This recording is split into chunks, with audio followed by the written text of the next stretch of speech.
ko mu ñëw gaaw.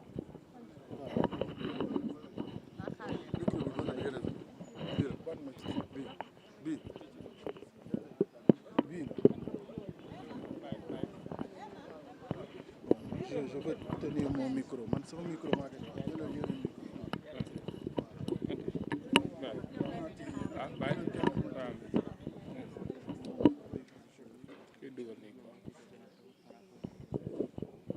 Qu'est-ce qui parle en premier? Le coordonnateur. Il est là, il est dans là. Allô. Bakary. C'est bon, non? Bakary. Allô. Dafay brief.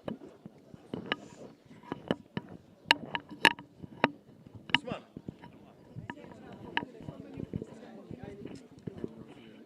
daal di bàyyeekoo wàcc nañu kaamil ba pare ndax bëri na ci ñoo xam ne ñàkk nañ seen bakkan ci intervalle 2021 ba 2024 ci manifestation ci di nga xam ne jotoon na fexe et tout ça tey jile ñu war ko fàttali.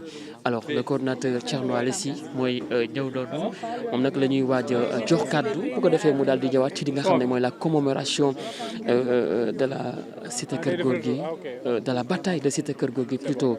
voilà kon nag mi ngi noonu ñu taxirlu 2 moments l'autre bu ko defee ñu daal di mën a ñëwaat ci li nga xam ne mooy les faits.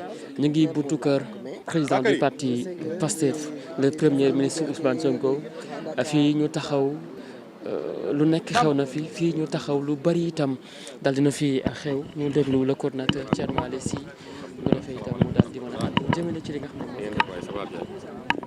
Bamba. Ala ñoom Anta.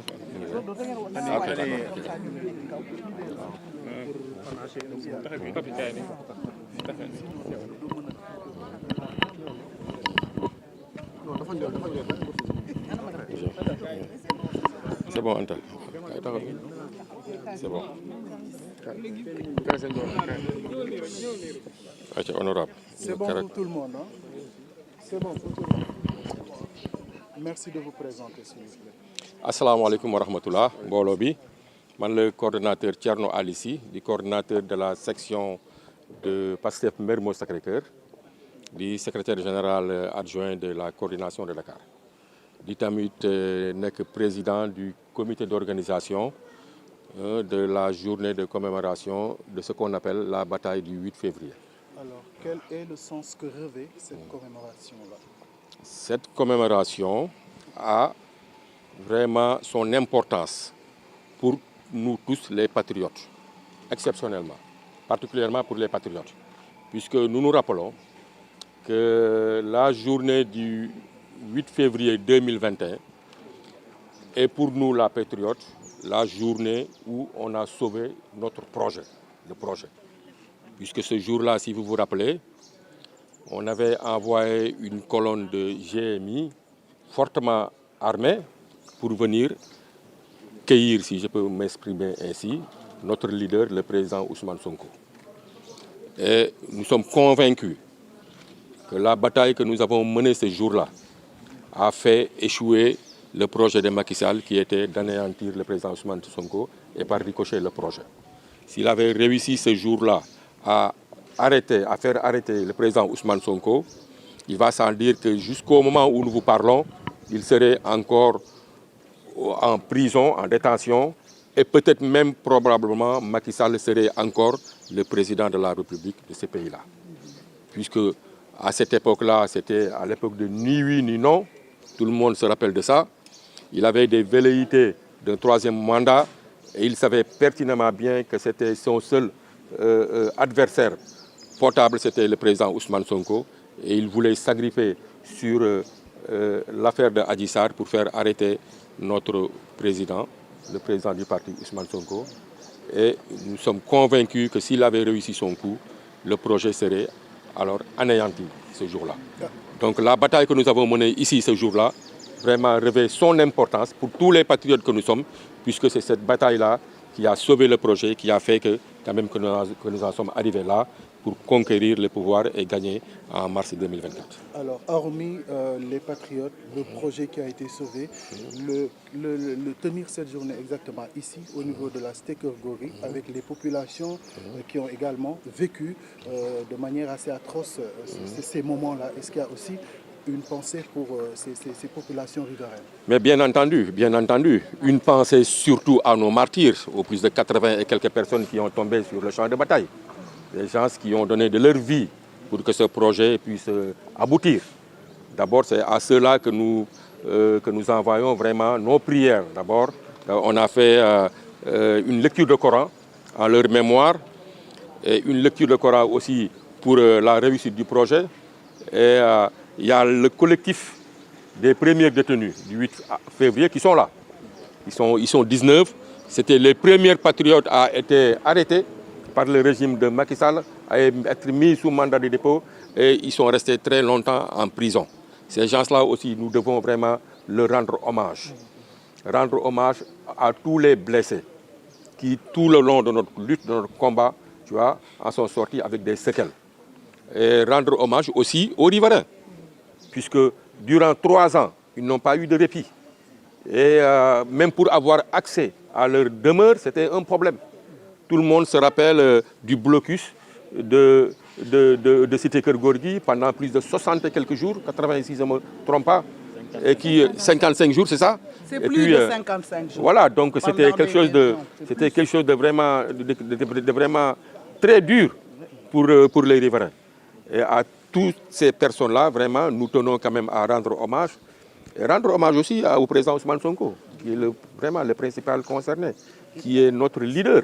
Lui aussi, c'est par sa résilience, par son sens du combat et par sa bravoure qui a su résister contre vents et marées, quitte à y donner sa vie pour que vraiment ce projet puisse aller à terme et pour que nous conquérissions ce pouvoir-là. Actuellement, je crois que le pays est calme, tout le monde le sent. De 2021 à 2024, partout ici, au niveau de ce quartier, c'était des gendarmes, c'était des hommes de tenue. Encore une fois, qui ne sont pas nos ennemis. Ils sont là, nous tenons vraiment à leur rendre hommage. Ils étaient en service commandé. Le principal responsable, c'était le régime despotique de Macky Sall qui voulait les utiliser contre leurs propres frères pour que le Sénégal, vraiment, pour que la démocratie sénégalaise, jusqu'à ce que la démocratie sénégalaise est tombée aussi bas. Donc c'est une journée de commémoration de tous ceux qui étaient là ce jour-là, qui ont donné de leur vie, qui voulaient quand même, parce qu'il y a eu des risques. Peut-être parmi ceux qui sont là, il y en a qui sont, on est heureux d'être là aujourd'hui, mais il y en a qui sont morts. Et ces gens-là, ils doivent être nos préoccupations. Et je crois que Ousmane Sonko ne cesse de le rappeler que lorsqu'il s'assoit à son bureau, tu vois, ce qui le motive le plus, c'est d'avoir une pensée à ces gens qui sont restés, tu vois, à nos martyrs. Voilà. On en est à la première édition. Est-ce que c'est une célébration qui va être pérennisée dans le temps? Dans le temps, bien entendu. On l'a décidé il y a une semaine. En général, normalement, on devait faire quelque chose de plus grand. Le comité avait reçu des suggestions, mais matériellement, nous n'avons pas eu le temps pour faire ce que nous voulions vraiment faire. Mais il y a un comité d'organisation qui a été mis en place et qu'à partir de 2026, nous allons quand même célébrer cette journée-là de façon vraiment la plus digne. Aujourd'hui, c'est juste un rassemblement symbolique que nous avons tenu à faire pour marquer le coup, pour marquer la première édition. Mais l'année prochaine, Inch'Allah, il y aura des colloques, il y aura des séances de projection de films. On est en train de travailler sur les compilations, tu vois, de tous les films, de toutes les vidéos qu'on a eu à prendre ce jour-là. Et puis, on va inviter des sommités du parti pour quand même faire des débats, des ateliers. Et je crois que les historiens devraient quand même se remémorer que ce jour-là constitue vraiment, pour la démocratie sénégalaise, une journée à ne pas oublier. Voilà. Bon. Au-delà même de Pastef, les patriotes, je crois que c'est une journée que les Sénégalais ne devraient pas oublier. Et c'est une journée qu'on doit pérenniser, qu'on doit continuer de commémorer. Inch'Allah, nous le ferons, Inch'Allah. En wolof, ban solo la bis bu tey bi am. Waaw bés bi dafa am solo bu baax a baax parce que 8 février 2021 si le patriote yu bëri ñëw dajaloo fii buntu kër Ousmane Sonko pour lui servir de bouclier ndaxte du ñu déggoon ne la veille que amaana am na Macky Sall bëgg na fa yónnee ay takk der pour ñu ñëw jël si suñu président Ousmane Sonko ñun boobu nelawuñu guddi boobu bu ñu xëyee fii ñëw fi 7 heures du matin fii la ñu taxaw dajaloo fi ba bu force de l'ordre yi ñëwee ne du ñuy arrêté Ousmane Sonko ñu jàmbaarloo ak ñoom bés boobu xeex ak ñoom xeex bu metti image yaa ngi fi bataille yaa ngi fi donc xeex boobu nag ñun gëm nañu ne moo tax que moo sauvé projet bi ndaxte bés boobu bu ñu jàppoon le président Ousmane Sonko ba yóbbu ko kaso man gëm naa ne ba ndege ni ñuy wax nii léegi mi ngi fa lay nekk parce que Macky Sall noonu la yàggoon di faral di def defoon na ko fi Karim Wade téye ko pendant des années defoon na ko fi Khalifa Sall téye ko pendant des années xamoon nañu jour boobu bu jàppoon Idrissa bu jàppoon suñu leader le président Ousmane Sonko su ko tëjee kaso projet bi nax saay na donc jour boobu ak fit bu mat sëkk lu ñu fi ñëwoon taxaw jàmbaarloo ak force de l'ordre si ne suñu président Ousmane Sonko kenn du ko yóbbu surtout que luñ ko doon jiiñ xamoon nañu ay yëfu caaxaan la woon. donc journée boobu journée bii du 8 février 2021 journée bu am solo la pour ñun patriotes yi ndaxte journée boobu mooy la première journée de résistance bu patriotes yi wane que ñoom projet bi seen bakkan lañ ci teg. hormis journée bi fii ngeen ko defee itam bon manifestation am na ñu décédé mais ñii fi dëkk aussi am na lu ñu dund ci période boobu est-ce que bokk na itam ci ñi ngeen di xalaat ci bis bi. ñi ngi leen di xalaat bu baax a baax a baax ñi siy jiital si suñu xalaat d'abord ñi nga xam ne ñàkk nañ si seen bakkan mooy martyrs yi ñooñu ñun alhamdulilah ñi ngi fii tey di wax ak yéen ci waa mais ñi nga xam ne nag ñoom ñi ngi bar sax ñi nga xam ne ñoom des nañu si combat bi ñooñu suñu xalaat si ñooñu lay njëkk a dem wàcceel nañ leen kaamil balaa ñuy commencé tey si suba fii si kër Ousmane Sonko wàcceel nañ leen fi kaamil et puis ñu leen di xalaat bu baax ñi si xalaat tamit ñi nga xam ne jëlee nañ si gaañu yu metti am jëlee si ay laago am na ay collectif des victimes ñi ngi fi ñi si xalaat tam ñi nga xam ne tëdd nañ si kaso lu yàgg collectif des premiers détenus du 8 février ñi ngi fi tey ñooñu lu ñu njëkk a jàpp si xeexu pour la préservation du projet bi ñooñu tey yàgg nañu kaso ñooñu lu ñu njëkk a def mandat de dépôt avant même ñuy jàpp suñu leader Ousmane Sonko donc ñooñu ñëpp ñu ngi leen di xalaat di si xalaat dëkkandoo Ousmane Sonko yi nga xam ne ñetti at dunduñu ñi ngi barricade koñ bi ñi ngi xeeñtu ay grenades lacrymogènes dégg nga maam ñi ngi leen di buñ fi amee blocus 50 et quelques jours yi ko Ousmane Sonko pour ñu am accès seen kër sax wala seen jànq yi wala seen doom yi di dem jàngi di liggéey problème la woon donc ñu leen si massawu di leen si gërëm di leen sant vraiment ñoom tam dundoon nañu boobu lu métti ndaxte ginnaaw njabootu Ousmane Sonko defe naa dëkkandoo yi ñoo si gën a métti le donc ñoom ñëpp leen di xalaat di leen gërëm di leen sant donc tey rassemblement bi journée sargal la woon sargal si vraiment ñu fi nekkoon di xeex sargal si ñi nga xam ne bàyyi nañ fi seen bakkan rotte si sargal si patriote yëpp ndaxte du ñu fi nekkoon rek la ñuy sargal parce que am na ñi nga xam ne ñi ngi seen kër wala sori nañu Dakar dëkkuñu sax Dakar waaye ñooñu nu ñu gëmee woon projet bi bëggoon projet bi amana sax moo gën a fort ñun ñu fi nekkoon ñu ñu ko bëggee woon te bu leen yàlla mayeen ñu nekk fi nekk Dakar waa diaspora bi du ñuy ñëw jàpp si combat bi ñooñu kenn gënalu leen bëgg kii bi donc ñun symboliquement lu ñu ñëw rek donc journée bi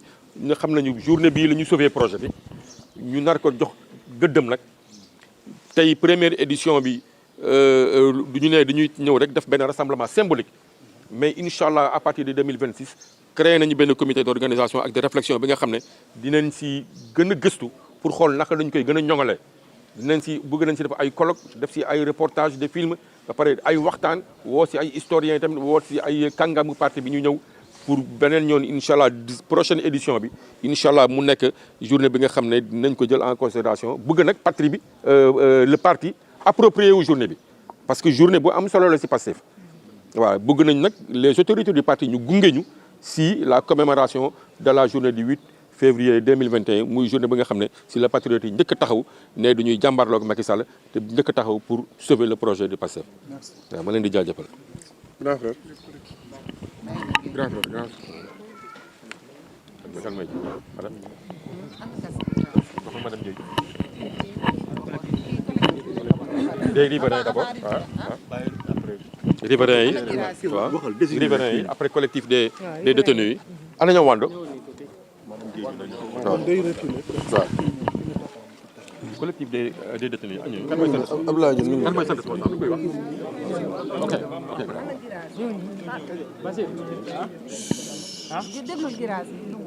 ah. des détenus yi ba pare. Elle est déjà en position, c'est pareil, grave. C'est pas grave. Les détenus peuvent parler à man. C'est pareil. Riverains yi boo waxee après détenus yi wax. Très bien, voilà. C'est bon pour tout le monde. C'est bon. Merci de vous présenter, madame. Voilà, je m'appelle Marie-Thérèse Diédiou.